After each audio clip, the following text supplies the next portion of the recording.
ये देवों की देव महादेव, हमारे समुद्र मंथन में जहर निकला है, इस जहर का पान करो। और बंधु ध्यान देना, भोलेनाथ आए और बंधुओं भोलेनाथ ने उस विष को रात कह करके मुख में डाल दिया और माँ कह करके मुख बंद कर लिया। और भोलेनाथ ने उस जहर को अपने कंठ में धारण कर लिया। भोलेनाथ का कंठ नीला पड़ गया। भोलेनाथ का एक नाम नीलकंठ महादेव पड़ा। बोले नीलकंठ महादेव की। अब तुम्हारा धीरे धीरे समुद्र का मंथन आगे बढ़ने लगा। दूसरे स्थान पर कामधेनु नाम की गैया निकली महाराज। उन गैयाओं को कौन लेगा? बोले हमें नहीं चाहिए। देवताओं ने कहा, दैत्यों ने कहा हमें भी नहीं चाहिए, ऋषियों को प्रदान कर दो। और महाराज तीसरे स्थान पर एक घोड़ा निकला। बंधु घोड़े को कौन लेगा? दैत्यों के राजा बलि ने कहा घोड़े को मैं लूंगा। चौथे स्थान पे हाथी निकला महाराज। हाथी को कौन लेगा? इंद्र ने कही देखो दैत्यों, घोड़ा को तुमने ले लिया है, अब हाथी को मैं लूंगा। इंद्र को ऐरावत हाथी प्रदान कर दिया। और बंधु पांचवें स्थान पे एक मणि निकली। मणि को कौन लेगा महाराज? बोले किसी को दे दो। भगवान ने कहा इस पत्थर को हमें दे दो। भगवान ने मणि को ले लिया। छठे स्थान पर पारिजात नाम के वृक्ष निकले महाराज। इन्हें कौन लेगा? बोले स्वर्ग भेज दो, जो भी स्वर्ग पर राज्य करेगा वही इन वृक्षों का भोग होगा। सातवें स्थान पर अप्सराएं निकली महाराज। इन्हें कौन लेगा? बोले स्वर्ग भेज दो, जो भी स्वर्ग पर राज्य करेगा वही इन अप्सराओं का भोग होगा। और एक बात और बताएं, देखिए एक विशेषता यहाँ पर और है। क्या? ये भागवत महापुराण में 12 स्कंद है। तो 12 स्कंदों में से ये 8वां स्कंद चल रहा है और 8वें स्कंद का 8वां अध्याय चल रहा है बंधु। और देख लेना भागवत में 8वां स्कंद है, 8वें स्कंद का 8वां अध्याय है और 8वें अध्याय का 8वां श्लोक है और समुद्र मंथन का भी 8वां रत्न है बंधुओं। और धीरे धीरे समय आया, एक बिजली की तरह चमकती हुई ततश्चाविर्भो साक्षात और श्री रमा भगवान एक स्त्री बिजली की तरह चमकती हुई प्रकट होने लगी महाराज। और बंधु हाथ में वरमाला है। ऐसी सुंदर स्त्री को देख के देवता कहने लगे जाओ जाए तो हम लेंगे। कहते नहीं, इस स्त्री को हमें चाहिए। स्त्री ने कहा ये काम करो, तुम लेन लगा के बैठ जाओ, मेरी इच्छा होगी ना भाई के गले में माला डाल दूंगी। सब एक तरफ देवता बैठे गए, एक तरफ दैत्य बैठे हुए हैं। सबसे पहले वो स्त्री और बंधुओं देवताओं के पास गई और कई देवताओं मैं तुम्हारे संग में जाओ तो कर लेती, लेकिन तुम डरपोक बहुत हो।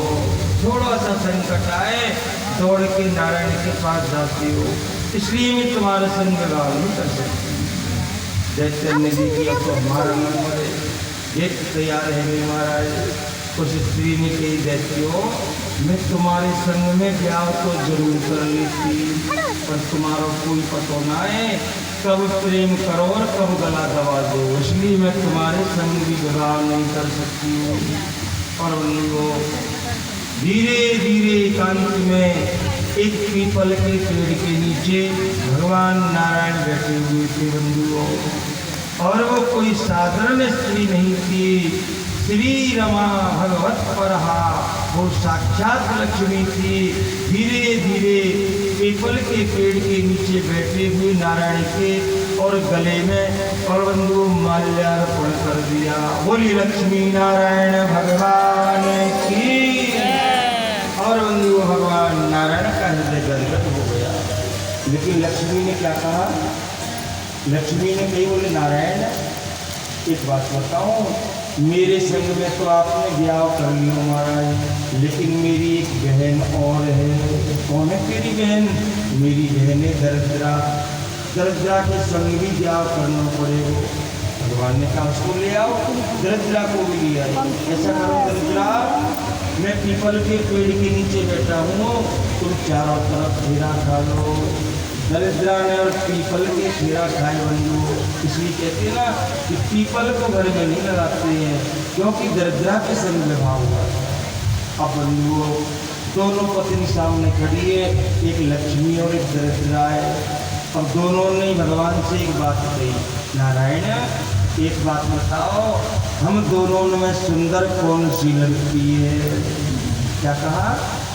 दोनों पत्नी ने कही, नारायण ये बताओ, हम दोनों में से सुंदर कौन सी लगती है? अब भगवान ने विचार की, बोले अगर लक्ष्मी को सुंदर बता दूं तो ये दरिद्रा नाराज हो जाएगी, और दरिद्रा को सुंदर बताऊं तो ये लक्ष्मी नाराज हो जाएगी। दोनों कहती, नारायण जल्दी बताओ, हम दोनों में से सुंदर कौन सी है?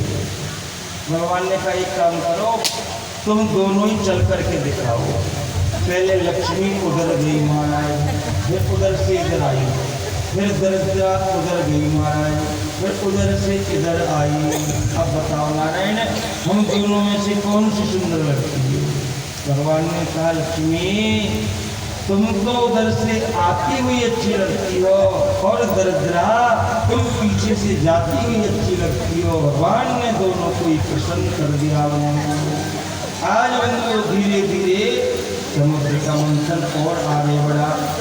9वें स्थान पर मथुरा निकली, 10वें स्थान पर धनुष निकला, स्वर्ग निकलो महाराज।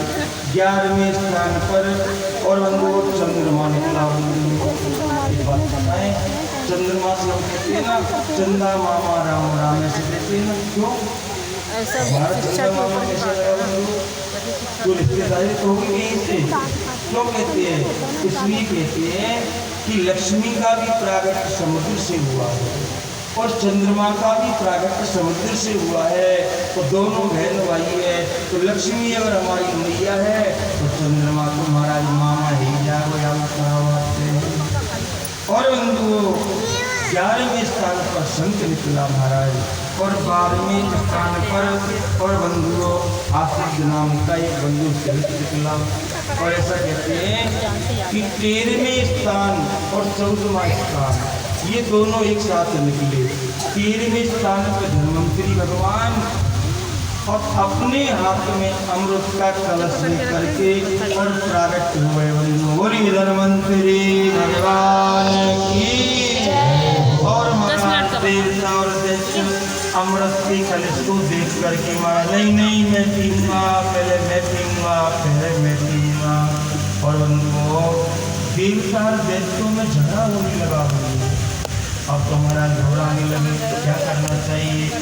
इतने भी भगवान समझ गए कि अगर झगड़ा हो गया तो देवता हार जाएंगे। और मोहिनी अवतार धारण कर लिया। इतना सुंदर स्त्री का वेश बनाया भगवान ने, जीने जीने वस्त्र पहने लिए, और भगवान मोहिनी एक गेंद को उछालते हुए देवता दैत्यों के बीच में आ गए। और जैसे ही दैत्यों ने देखा, रे ये इतनी सुंदर स्त्री कौन है? देवी स्त्री की सुंदरता को देख करके देवता दैत्य अमृत को भूल गए बंधुओं। अरे देवी तुम कौन हो, तुम कौन हो? स्त्री ने कहा, बोले भैया तुम काहे को लड़ रहे हो? कहा से देखो देवी, हमने समुद्र का मंथन किया है, ये देवता तो कहते पहले हम पिएंगे और मैं हम कहते कि हम पिएंगे। तो स्त्री ने कहा, भैया ऐसा काहे को करो, ऐसा करो तुम भाई भाई हो, मिल बांट करके और अमृत का पान कर लीजिए। अब भगवान मोहिनी ने दैत्य से कही, देखो दैत्यो, अगर तुम्हारी इच्छा हुए तो यह अमृत को मैं बांट दूँ। हाँ दैत्यों ने कहा, देवी तुम पर तो हमें पूरा विश्वास है, ऐसा लग रहा है कि तुम हमसे कुछ ज्यादा ही प्रेम कर रही हो। भगवान मोहिनी ने विचार किया, बोले दैत्य को और पक्का समझना चाहिए।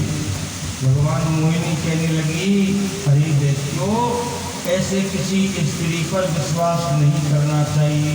नहीं नहीं तुम पर पूरा विश्वास है, तुम जैसे कर दोगी वैसा पक्का है। तो स्त्री ने कहा सुनो, लेन लगा कर बैठ जाओ। एक तरफ देवता बैठ गए, एक तरफ दैत्य बैठ गए। तो मोहिनी स्त्री ने दैत्यन के कान में जाके कही, सुनो दैत्यों, ऊपर ऊपर तो पतला पतला अमृत है और नीचे गाढ़ा गाढ़ा अमृत है। अगर तुम कहो ना तो पतला पतला अमृत तो देवताओं को पिला दूं, और मैं तुमसे प्रेम करती हूँ इसलिए गाढ़ा गाढ़ा तुम्हें पिलाऊंगी, चुपचाप बैठे रहना। अरे बोले बिल्कुल ठीक बात है। भगवान मोहिनी और एक एक देवता को अमृत पान करा रही है। एक राहु नाम का दैत्य था, वो समझ गया कि कोई स्त्री नहीं है, ये साक्षात नारायण है, ये तो हमारे साथ में धोखा हो रहा है। तो राहु ने क्या किया, खड़ा हुआ और देवताओं के लैन में जाकर के सूर्य और चंद्रमा के बीच में जाकर बैठ गया। और जैसे ही सूर्य को अमृत पिलाया भगवान ने, और जैसे ही राहु को पिलाने लगे ना, तो सूर्य चंद्रमा ने चुगली कर दी, महाराज ये देवता नहीं, ये तो दैत्य है।